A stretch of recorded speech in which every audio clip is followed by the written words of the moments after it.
Hello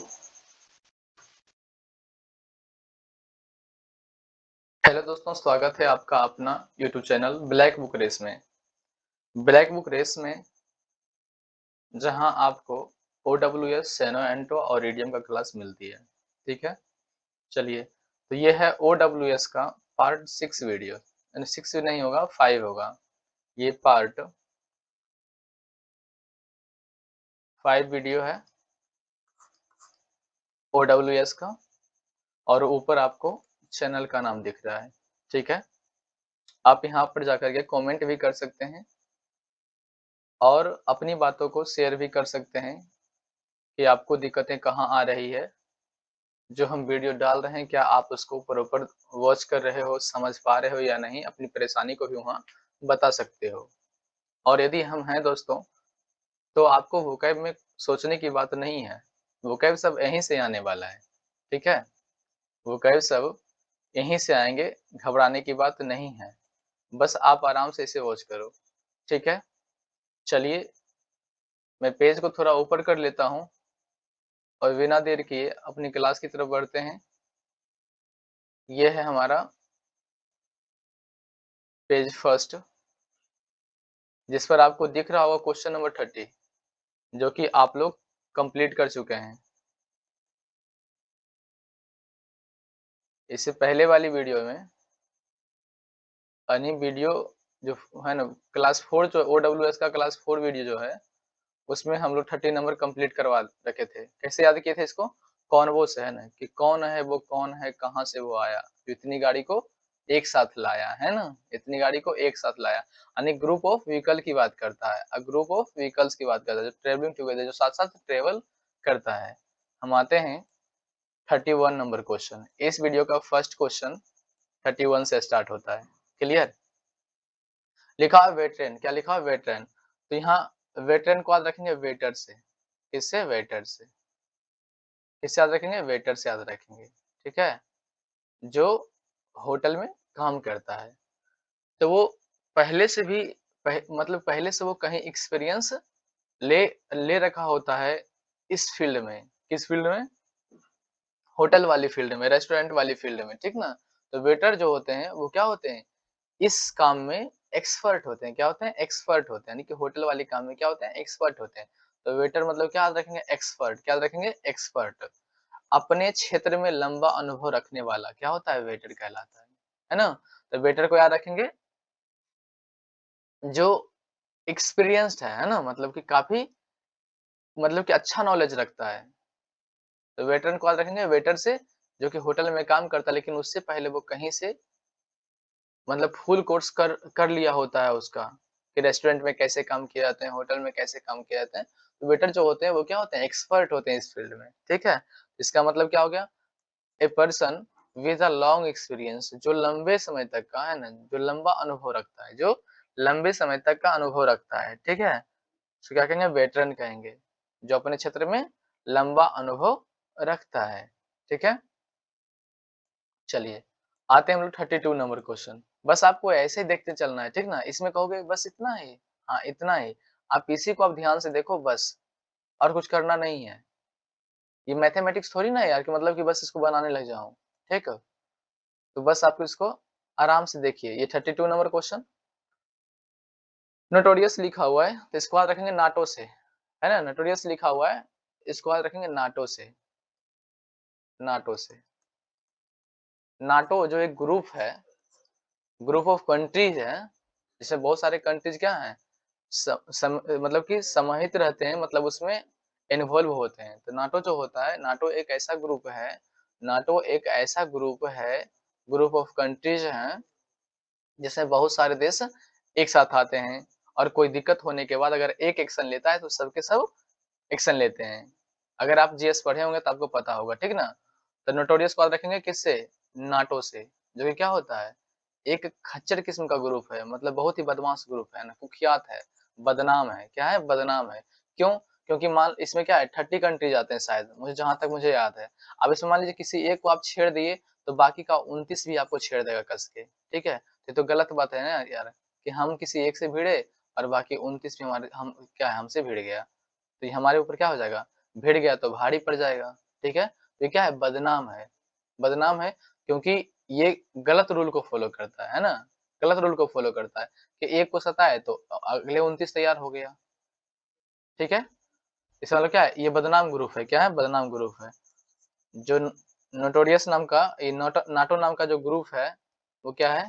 बदनाम है, क्या है? बदनाम है। चलिए, इसका मतलब है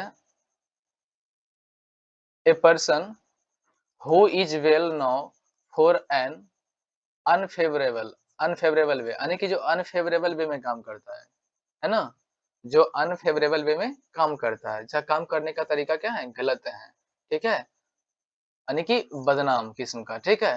तो नोटोरियस को याद रखेंगे, नाटो से याद रखेंगे। नाटो एक ऐसा ग्रुप ऑफ कंट्रीज है जो कि क्या है? बदनाम है। देश दुनिया में क्या है? बदनाम है। क्योंकि उसमें से किसी एक को आप छेड़ दिए तो उसमें जितने भी ग्रुप्स हैं, है ना? ग्रुप में जितने भी कैंडिडेट हैं, मतलब जितने भी कंट्रीज हैं, वो सब आपके ऊपर पड़ जाएंगे, ठीक है? तो इसका मतलब क्या है? वो बदनाम ग्रुप है, क्या है? बदनाम, ठीक है? कुख्यात किस्म का है ग्रुप। यानी a person who is well now for as unfavourable way, मतलब गलत काम करने के लिए जाना जाता है, ठीक ना? नोटोरियस।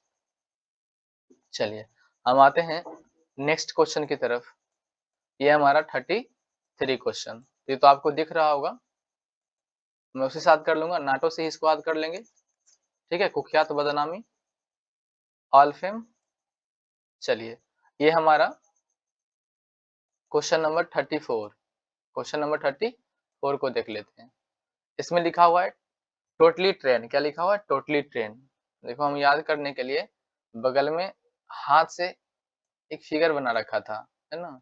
जो थोड़ा-सा कट के आया है इस फ़ोटोज़ में। इस फ़ोटो में थोड़ा-सा ये कट गया है, ठीक है ना? लेकिन हमने यहाँ देखो याद करने के लिए कैसे बनाया था, याद करते हैं। हम कैसे याद किए थे इसको? टोटली ट्रेन, क्या? Totally train. अब टोटली ट्रेन मतलब क्या है? टोटल ट्रेन की डब्बे, है ना? टोटल ट्रेन के डब्बे इस इंजन पर डिपेंड करता है, इस इंजन पर डिपेंड करता है कि इंजन उसको कहाँ ले जाएगा, है ना? गड्ढे में या फिर पटरी पर। यानी कि ट्रेन को पटरी पर दौड़ाएगा या गटर में ले जाएगा, ये ट्रेन के मेन बोगी जो होते हैं, यानी कि जो इंजन होते हैं, उस पर डिपेंड करता है, ठीक है? टोटली ट्रेन, यानी कि टोटली ट्रेन जो है, टोटली यहाँ के साथ रखेंगे, टोटली ट्रेन, यानी कि टोटली ट्रेन जो है, वो इस बात पर डिपेंड करता है कि इंजन कहाँ जा रहा है। जहाँ इंजन जाएगा, बाकी के कोच भी वहीं जाएंगे, ठीक है? तो ये टोटली ट्रेन का मतलब क्या हो गया? टोटली ट्रेन का मतलब होगा यानी कि सभी जो है एक पर डिपेंड हो जाएगा, है ना? सभी जो है एक पर डिपेंड हो जाना, यानी कि मालिकाना का हक जो है किसी एक का हो जाना। यानी जो बोगी होते हैं, कोच जो होते हैं, ये जो कोच होते हैं, तो कोच इंजन पर ही डिपेंड करता है ना? इसका खुद का मर्जी नहीं चलता है। इंजन जहाँ जाएगा, वहीं बाकी का कोच भी जाएगा, ठीक है? यानी किसी एक को सौंप देना, है ना? किसी एक को सौंप देना, यानी कि किसी एक पर ही डिपेंड हो जाना। In which there is only one political party that has complete power and control over the people, यानी कि सारे लोगों पर किसी एक का कंप्लीट हक हो जाना, है ना? यानी सारे कोच पर किसी एक का पूरा पूरा हक हो जाना, ये टोटली ट्रेन का मतलब हो गया, ठीक है? चलिए, हम लोग आते हैं क्वेश्चन नंबर,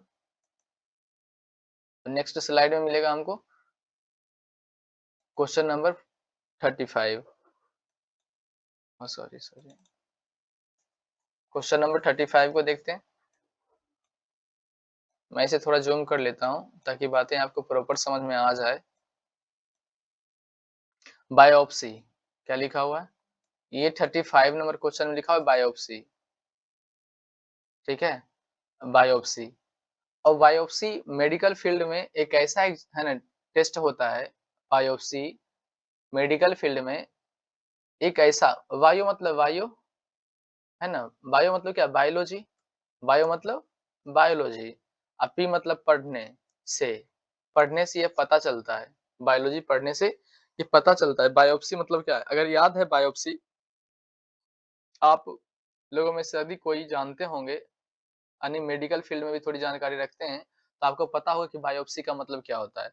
बायोप्सी का मतलब ये होता है कि जो पेशेंट होते हैं, उसके थोड़े से, मतलब कि उसके थोड़े से टिश्यूज़ को काट करके, मतलब मांस को काट के टेस्ट के लिए भेजा जाता है। ऐसा खास करके होता है कैंसर वाली बीमारी में, ठीक है? तो बायोप्सी अगर जानते हैं मेडिकल फील्ड से अगर जानते हैं तो अच्छी बात है और नहीं जानते हैं तो आप ऐसे याद रख लो बायोलॉजी, बायो से बायोलॉजी, पी से पी पढ़ने से यह पता चलता है, क्या पता चलता है कि बीमार व्यक्ति के कोशिकाओं की जाँच करना हो, बीमार व्यक्ति की कोशिकाओं को जाँच करना हो, है ना? तो उसके लिए क्या होता है बायोप्सी होता है, क्या होता है? बायोप्सी और यहाँ लिखा हो एग्जामिनेशन ऑफ द टिश्यूज, है ना? Examination of the tissue of a diseased person यानी कि जो पर्सन होते बीमार, जो पर्सन बीमार होते हैं, उनके है ना टिश्यू के एग्जामिनेशन के लिए भेजा जाता है, एग्जामिनेशन के लिए भेजा जाता है, उसको क्या कहते हैं बायोप्सी कहते हैं। यानी सब मिला के देखा जाए कि बीमार व्यक्तियों को और यह चेक किया जाता है कि और कितना ये बीमार है और कौन-सा लक्षण है। ये चेक करने के लिए उनके टिश्यू को काट करके क्या करता है, बाहर भेजा जाता है जाँच के लिए, ठीक है? उसी को बोलते हैं बायोप्सी, क्या बोलते हैं? बायोप्सी। हम देखते हैं 36 नंबर क्वेश्चन। ये क्वेश्चन नंबर 36 है हमारा। कॉस्मोपॉलिटन, कॉस्मो ये कॉस्मो है ना, कॉस्मोपॉलिटन इसको कैसे याद रखेंगे? Cosmopolitan, cosmopolitan. ये कॉस्मोपॉलिटन को याद रखेंगे ऐसे याद रखेंगे COS कॉस, कॉस, एम से में, पॉलिटन। या ऐसा याद रखते कॉस्मोपॉलिटन मतलब क्या है? कॉस्मो मतलब क्या है? ऐसा याद रखते कॉस्मो मतलब क्या है? सारी दुनिया, है ना? कॉस्मो मतलब क्या है? दुनिया। दुनिया जहाँ, है ना? दुनिया, पूरी दुनिया को, है ना? कॉस्मो आप पॉलिटन मतलब याद रखते थे पॉलिटिक्स पार्टी, है ना? पॉलिटिकल पार्टी, है ना? जब है ना पॉलिटिकल पार्टी पार्टी आप जानते हो नेताओं को इस तरीके से कॉस्मोपॉलिटन। तो हमारे महात्मा गांधी एक ऐसा पॉलिटिकल लीडर थे जो पूरी दुनिया को अपना घर मानते थे, पूरी दुनिया को अपना घर मानते थे। तो यहाँ कॉस्मो का मतलब क्या हो गया? यानी पूरी दुनिया, ऐसा याद कर लो, पूरी दुनिया। अपोलिटन का मतलब क्या है? एक पॉलिटिकल पार्टी के नेता, जैसे महात्मा गांधी की बात कर लेते हैं हम महात्मा गांधी का ही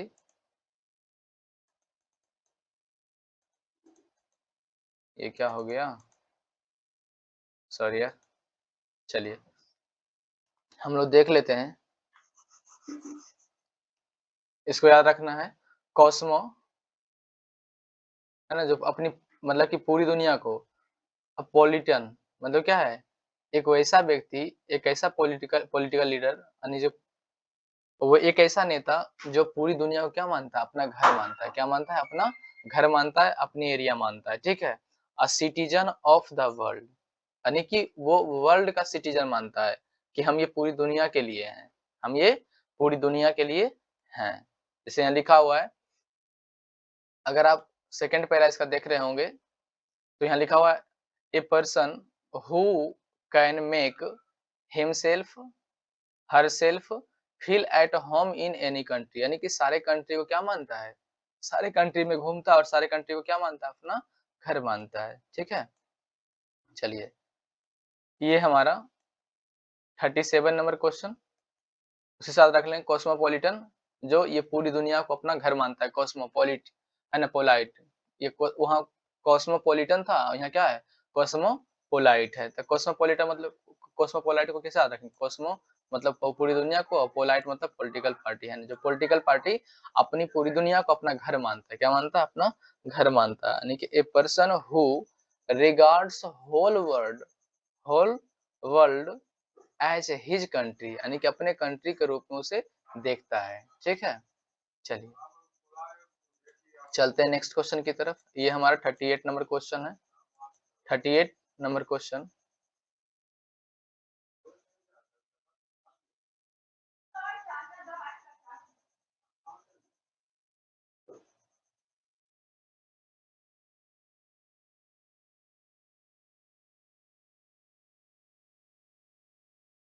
चलिए यहाँ देखते हैं इसको। ये वर्ड मीनिंग आपको शायद स्पष्ट दिखाई नहीं दे रही होगी, तो मैं इसे लिख देता हूँ, है ना? इस पेपर मतलब स्लाइड को थोड़ा ऊपर कर लेता हूँ, नहीं ऊपर करने के बाद तो गड़बड़ा जाएगा, मैं यहीं लिख देता हूँ, ठीक है? आपको दिखाई देगी। चलिए हम यहाँ लिख लेते हैं, ये लिखा हुआ है फिलिस्तीन है ना, फिलिस्तीन ऐसे PHILISTINE।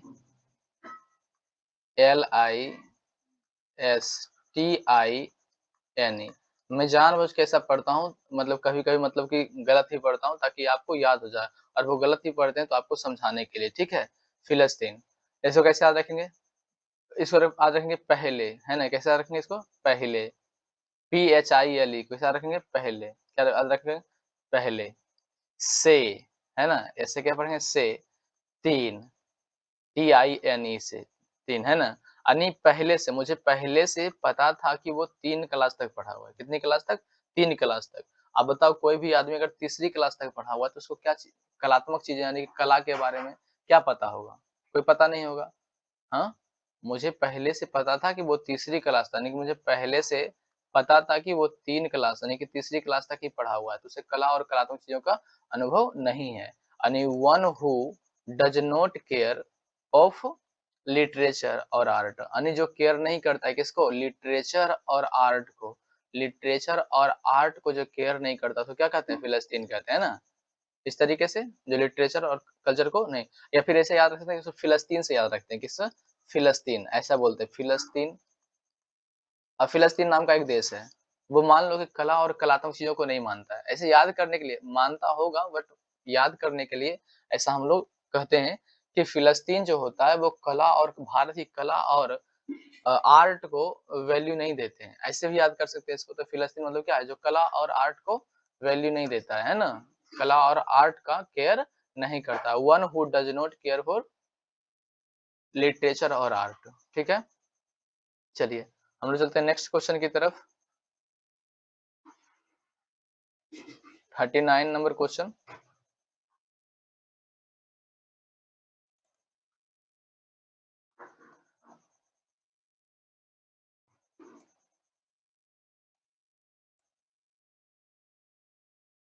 ये 38 था और क्वेश्चन नंबर 39। यार उल्टा पुल्टा पेज लगे आज। 55 सेम ही लगा है। चलो कोई नहीं, देखते हैं।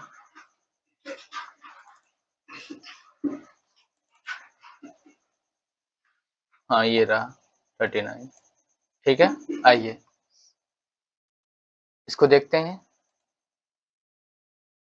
39 नंबर क्वेश्चन, ये लिखा हुआ है। इसको कैसे याद रखेंगे?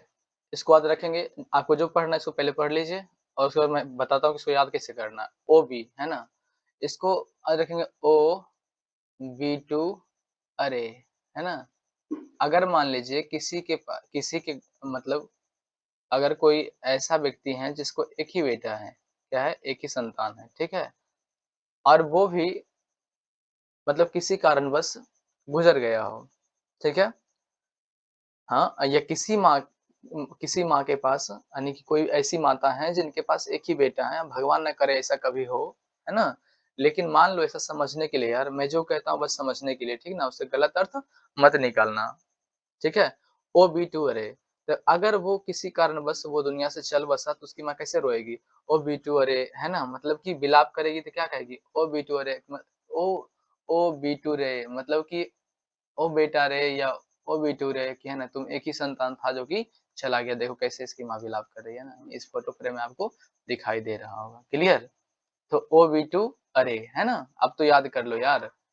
ओ बीटू अरे, मतलब वो विलाप करती है इस तरीके से ही बोल के कि ओ बीटू अरे, कि तो एक ही था जो कि चला गया हमें छोड़कर। मतलब मृत्यु की सूचना, इसका मतलब क्या होता है? ओ बी टू अरे, मतलब क्या है? मतलब मृत्यु की सूचना, या ऐसे याद कर लो इसको, ओ बी टू अरे, मतलब वो रोने लगी जब उससे कोई सूचना दिया कि आपका एक ही बेटा था और जो कि दुनिया से चल बसा। तो क्या उसी माँ क्या करने लगी? विलाप करने लगी, यानी मृत्यु की सूचना पाकर क्या करने लगी?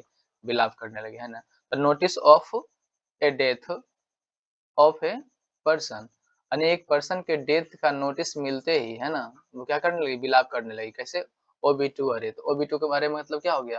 यानी उसको मृत्यु का समाचार मिला, है ना, उसके खुद के बेटे के मरने की, मृत्यु का समाचार मिला, ठीक है। तो notice of A death of a person, ठीक है।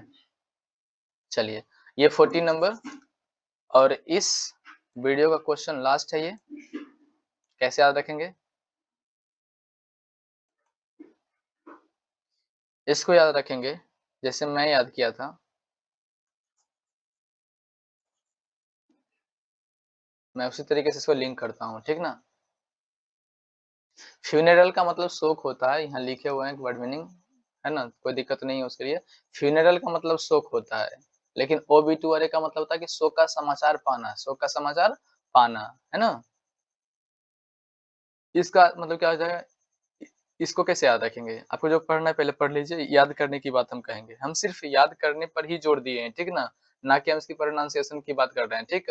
आप बस इसको जैसे पढ़ना आप पढ़ो, है ना, डजंट मैटर, आप जैसे पढ़ना आपको पढ़ लो, कोई दिक्कत नहीं है। लेकिन मैं तो इसे आपको बस याद करना सिखाऊं, कैसे इसको, है ना, मतलब कि इसको कैसे जन्म जन्मांतर के लिए याद रखा जाए, है ना, इसको ऐसे याद करो ताकि इसको हम भूल ना पाए, ठीक है। ये ले गई, है ना, ये ले गया, मतलब इसको ऐसे ई ले ई, इसको ऐसे याद रखते हैं, ई से रखते हैं ई, ई एल ई से ले गया, या फिर ये ले गया, ठीक है। अब मान लीजिए किसी के घर में इकलौती बेटी है, क्या है, इकलौती बेटी है, मतलब इकलौती वारिस है ना, इकलौती पड़ी है, ठीक। और आप उसको ले जाओ, पता नहीं कहाँ ले जाओगे, मतलब उसको ले जाओ, ठीक है। उसकी माँ क्या कहेगी, टोले मोहल्ले में क्या कहेगी, ये ले गया, कौन, ये ले गया, है ना। अब अगर आपका नाम जानती होगी तो वो आपका नाम लेकर कहेगा, है ना, कि ये ले गया, है ना, फलना ले गया, इस तरीके से बोल सकता है ना। तो ये ले गया, ये ले गया, मतलब ये बोल करके वो क्या करेगी, मातम गीत गाने लगेगी, है ना, शोक करने लगेगी कि मेरी बेटी को वो लेके चला गया, ये ले गया, मतलब क्या, इसको कैसा रखेंगे, ये ले गया, और ये कह करके वो क्या करेगी, शोक करेगी, क्या करेगी, शोक करेगी कि मेरी बेटी तो एक ही थी, अब वो चली गई, है ना, ये ले गया, ठीक है। ये ले गया मतलब याद हो जाएगा ना, ये ले गया मतलब ये ले गया, ठीक है। और ये कह करके वो शोक करने लगेगी, ठीक है। इसका मतलब क्या हो गया, शोक करना। ए पोयम ऑफ लेमिनेशन, है ना, lamination on the death of someone love and admire, है ना, यानी किसी की प्रशंसा के लिए, किसी के प्यार के लिए क्या करना, विलाप करना, शोक गीत गाना, है ना, यानी किसकी माँ जो थी, जिसको आप ले गए, उसकी माँ की प्यारी बेटी थी और वो भी एक ही थी, इसलिए वो क्या है, काफी विलाप कर रही है। अगर दो होती तो फिर कुछ नहीं बोलती आपको, ठीक है। ऐसा नहीं है यार, दो भी होती फिर भी वो विलाप करती, ठीक है। चलिए, इसका मतलब क्या है, शोक गीत गाने लगी, है ना, शोक करने लगी, विलाप करने लगी कि मेरी एक ही बेटी थी, उसको लेके चला गया। तो ये ले गया का मतलब क्या है, ये ले गया का मतलब शोक गीत गाना, शोक की गीत गाना, अब उसके प्यार के लिए या उसकी प्रशंसा के लिए, जैसे भी गाए, लेकिन शोक गीत गाना। तो ये ले गई मतलब क्या है, शोक गीत गाना। ये पोएम ऑफ लेमिनेशन, लेमिटेशन है ना, limitation of the death of someone love and admire, यानी उसकी प्रशंसा और लव के लिए शोक गीत गाना, ठीक है। तो ये ले गई से याद होगा, फ्यूनरल का मतलब शोक होता है, फ्यूनरल का मतलब शोक होता है, जो कि आपको डिस्प्ले हो रहा होगा। और ओबीटुअरी मतलब ये शोक का समाचार पाना, ओबीटुअरी का मतलब क्या होगा, शोक का समाचार पाना, शोक का समाचार पाना, ठीक है, यानी इन्फॉर्मेशन मिला इसको। और ये ले गया मतलब क्या है, ये मातम गीत मतलब शोक गीत गाना, इसका मतलब। अब फ्यूनेरल का मतलब क्या हो गया, शोक करना, क्या हो गया, शोक करना। तो चलिए, आप इसी तरीके से अपना लाड़ प्यार बनाए रखिए और वीडियो को निरंतर देखिए, तभी फायदा होने वाला है। मैं शुरू से ही कह रहा हूँ कि आप पार्ट 1 से लेकर के जितने वीडियो डल रहे हैं, आप उसको देखिए, और 1 महीने बाद आप ये अनुभव करेंगे कि आप अच्छा खासा सीख गए हैं, अच्छे खासे वर्ड मीनिंग पर पकड़ आपकी बन गई। यह रटते तो हर कोई है, एक बार मेरी बातों को मानो और बिना रट कर देखो, ठीक है? बिना रटे भी ये वर्ड मीनिंग पर कमांड किए जा सकते हैं, ठीक है? चलिए, तो आज के लिए इतना ही, मिलते हैं नेक्स्ट वीडियो में, तब तक के लिए जय हिंद।